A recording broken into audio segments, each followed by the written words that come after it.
ቤት ችግር አለ የተባለው ትክክል ነው። የቤት ልማት ፖሊሲ በቅርቡ እንዳጸደቀን ይታወቃል።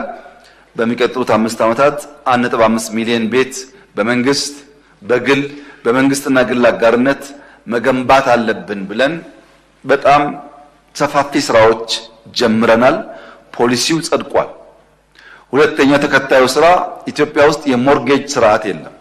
አንድ ሰው በሱና በሪል ስቴት ቢልደሩ መካከል ባንክ ዋስ ሆኖ ሰውየው ከባንክ ጋር ቢልደሩ ከባንክ ጋር የሚዋዋሉበትና ቢልደሩም ሳይጎዳ ገዢውም ለባንክ በየወሩ ከሚያገኘው እየከፈለ የቤት ባለቤት የሚሆንበት ስርዓት ወይም ሞርጌጅ ኢትዮጵያ ውስጥ አልነበረም። እሱን ለመፍጠር የባንክ ዝግጅት እያደረግን ነው። ፖሊሲ እያዘጋጀን ነው። ያ ጊዜው ሲደርስ ስንጨርስ የምናሳውቅ ይሆናል። የመሬት ዝግጅት እያደረግን ነው። የፋይናንስ የመሬት የቴክኖሎጂና የዲዛይን ስራ እየሰራ ነው። ለምሳሌ እስካሁን የገነባናቸው ቤቶች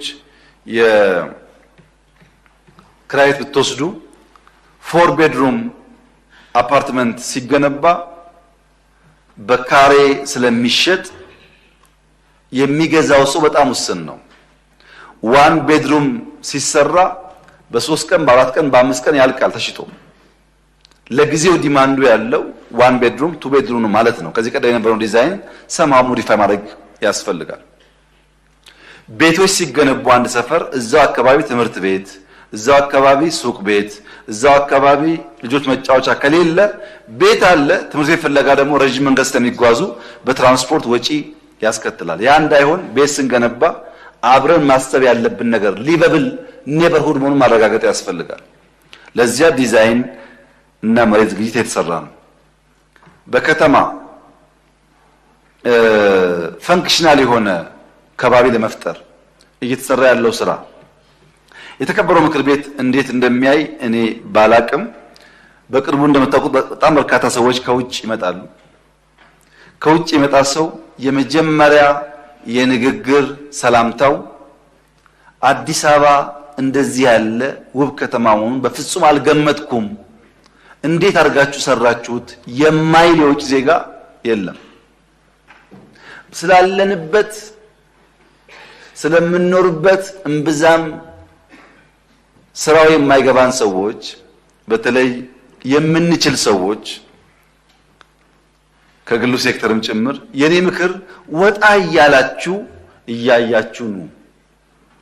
ብዙ ሀገራት ከዚህ ቀደም ባየንበት ቦታ ላይ ወይም ዝቅ ብለው ነው ያሉት። የሚታይ መሻሻል ያለው እኛ ጋር ነው። ይሄ እውነት ነው። ምንም የሚካር ጉዳይ አይደለም። ማን ሰራው? የእናንተ ልጆች፣ የእናንተ እህቶች፣ የእናንተ ወንድሞች። አሁን እዚህ ቦሌ መድኃኒዓለም ጋር የሚሰራውን ስራ ተመልከቱ። ቦሌ መድኃኒዓለም ድሮ እናውቀዋለን ምን እንደሚመስል። አሁን የሚሰራውን ተመልከቱ። ማን ሰራው? ወጣቶች፣ ሴቶች። መቼ? ሚድናይት።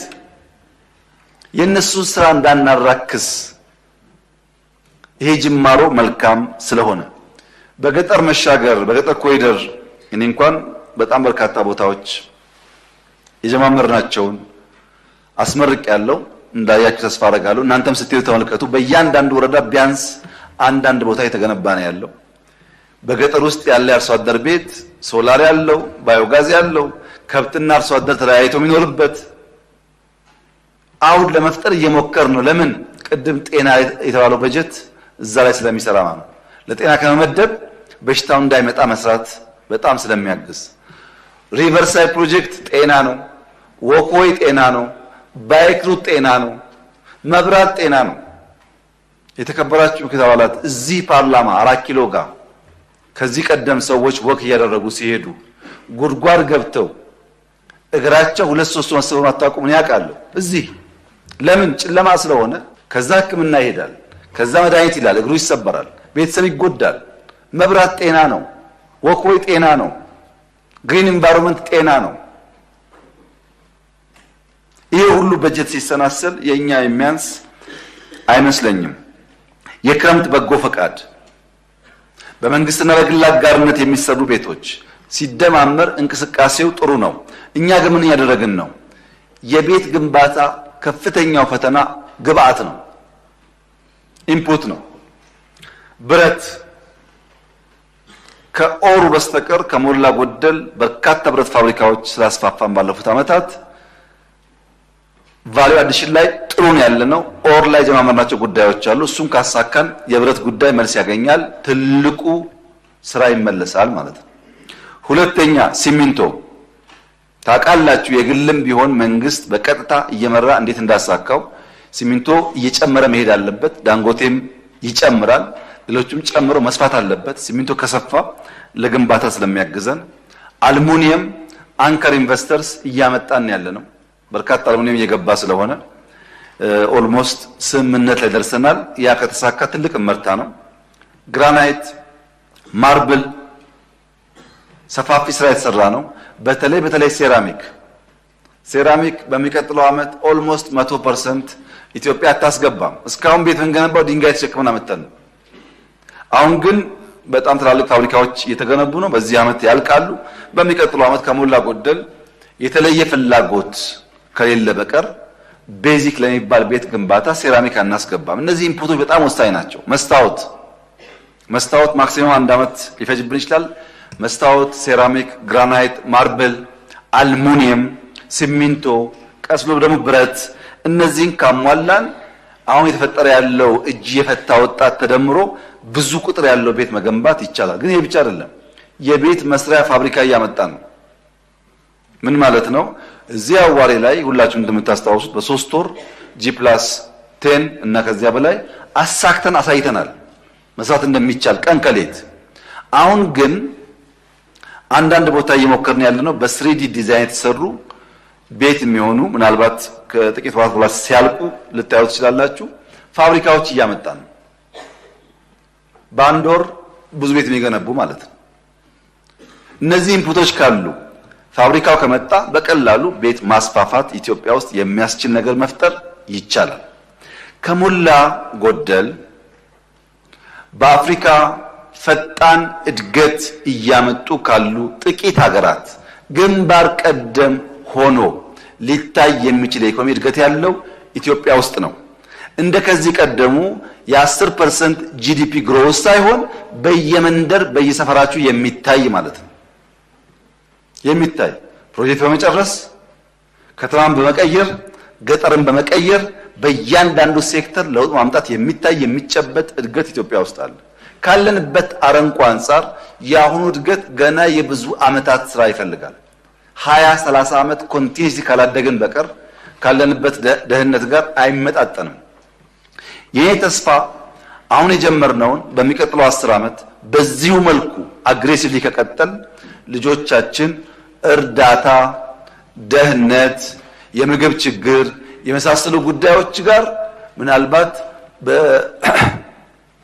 እንደኛ በየቀኑ የሚጠቀሙበት ቋንቋ ላይሆን ይችላል። ያ እንዲሆን አበክረን እንስራ። ኢትዮጵያ አትጠራጠሩ ደሃ ናት። ያልተማረ ሰው የበዛበት፣ ሌብነት የበዛበት፣ መስራት መትጋት የማያስመሰግንበት፣ የሚያወሩ የሚዋሹ የሚቀጥፉ የሚወደሱበት አጋጉል ባህል ያለበት ማህበረሰብ ውስጥ ነው ያለነው። መስራትና በትውልድ በታሪክ ፍርድ ውስጥ የተሻለ ስፍራ ለመያዝ መወሰን ከእያንዳንዱ ይጠበቃል። ለዚህ ተቃዋሚ መሆን አያስፈልግም፣ ሴት መሆን አያስፈልግም፣ ወንድ መሆን አያስፈልግም። እያንዳንዱ ዜጋ በዚህ ጉዳይ ላይ የተሳሰለ አቋም ከያዘ ኢትዮጵያን መለወጥ እንችላለን። ትልቅ ፖቴንሻል ያለው ሀገር ነው። ስማርት በጣም ፈጣን ልጆች ናቸው እየመጡ ያሉት። ታውቃላችሁ ልጆቻችሁን በጣም ፈጣኖች፣ በ10 ዓመታቸው የሚያስቡትና የሚናገሩትን እኛ በ20 ዓመታችን ማናቅ የነበረ ሁኔታ ተፈጥሯል ኢትዮጵያ ውስጥ። ይህን ተገንዝበን በርትተን ብንሰራ የሀገራችን እድገት ሊረጋገጥ ይችላል። ካደግን ደግሞ እነዛ ምንላቸው ጥቃቅን ችግሮችም ሊደፈቁ ስለሚችሉ የተከበረው ምክር ቤት አሁን ወደ ምርጫ ሰፈራችሁ ስትመለሱ እያንዳንዷን ፕሮጀክት እያንዳንዷን ልማት የማየት እንዲቀላጠፍ ማድረግ፣ የሚሰንፉ ሰዎች ይበልጥ እንዲሰሩ ማድረግ፣ ህዝብ ማስተማር ከሁላችን የሚጠበቅ ተግባር እንደሆነ መግለጽ እፈልጋለሁ። ለተገኘው የኢኮኖሚ ውጤት የኢትዮጵያ ፌዴራላዊ ዲሞክራሲያዊ መንግስት በከፍተኛ ደረጃ ኩራት ይሰማዋል። ይሄ ምክር ቤትም የዚህ ኩራት አካል እንደሆነ ተስፋ አደርጋለሁ። አመሰግናለሁ።